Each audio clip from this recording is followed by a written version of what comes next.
So in my kitchen, I use a lot of extra virgin olive oil. And what I think I'm hearing you say in terms of the practical application would be perhaps to consider in my cooking at least reducing, if not eliminating, the use of that oil. So perhaps if I'm sautéing vegetables, sauté them in water as opposed to oil? Sure. Now remember, extra virgin olive oil has been shown to be helpful in the treatment of heart disease. We think. That's open for debate. And maybe we can talk about that in a future talk. I think we will. We will. The important thing, first of all, is choose your best fats. And of all your fats, the best fat is probably olive oil. But if we're wanting to reverse diabetes, we need to limit olive oil as well. It would be better to have olives than to have olive oil because you absorb that fat more slowly, and if you absorb the fat more slowly, it's not going to have the same effect on the insulin receptor. Insulin is going to work better, the sugar will get out of the blood faster. So I would say if you're going to saute your vegetables, try sauteing that in water, or better yet, one of the best things, one of my patients told me this, cook some corn, like corn on the cob, you steam it, save the water. She's a gourmet cook, and she saves that water from the corn and puts it in an ice tray in her freezer. Okay. And then when she wants to saute her vegetables, she'll take out a cube of that and saute her onions or her garlic or her other things in that. She says the flavor is even better than oil, and you've lost the fat, so you fix the problem with diabetes. Interesting. Okay. So in terms of the diet, significantly reducing the fat and increasing the whole foods, you talked about refined carbohydrates and complex carbohydrates. So refined carbohydrates would be like white flour or white pasta, that kind of thing? Right.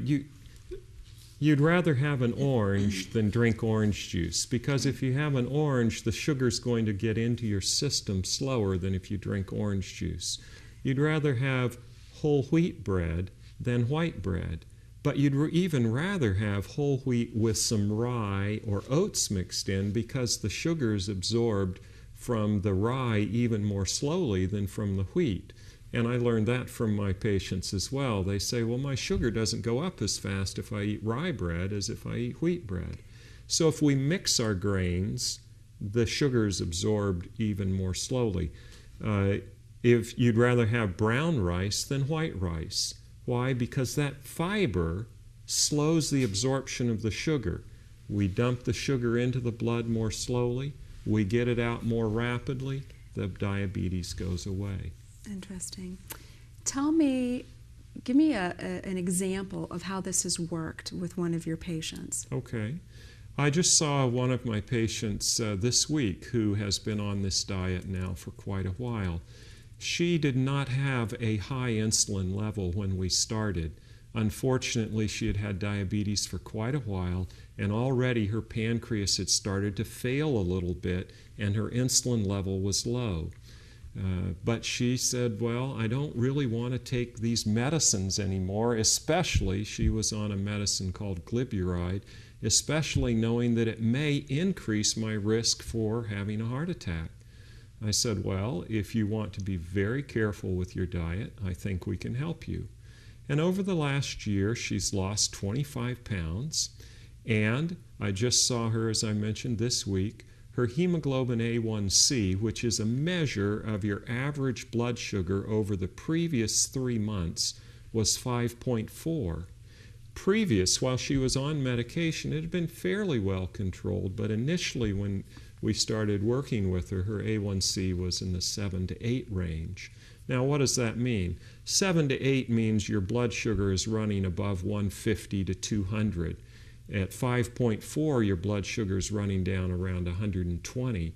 So that's almost normal. In fact, it really is normal. So stopping her medication, getting the fat out of her diet, going to complex carbohydrates, she was able to control her blood sugar. And she's very happy. She's slimmed down. She's lost mostly weight around her middle.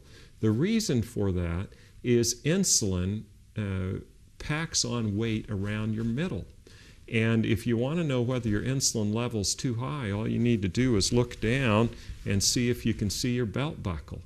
In men. In women, there's intervening tissue that prevents that. But you want to see how much weight you have around your middle. And she's lost a lot of weight around her middle, which she's understandably quite proud of, because she's cut out the fat, so she needs less insulin. Cutting the insulin levels down has made it so what calories she does have don't go around the middle. And we found that fat around the middle not only predicts for diabetes, but also heart disease, high blood pressure, and interestingly, increased rates of cancer as well, all tied into this same mechanism. I've read that fat around the middle, or that visceral fat, truly is the most dangerous fat that we carry. It absolutely is. If you carry your fat on your thighs and on your hips, as women or as men, the fat is not nearly as harmful to you as if you carry it around your middle. You want to avoid that disease that you may have heard of it, Cheryl. It's called bureau disease, Yes, I where have. your chest drops into your drawers.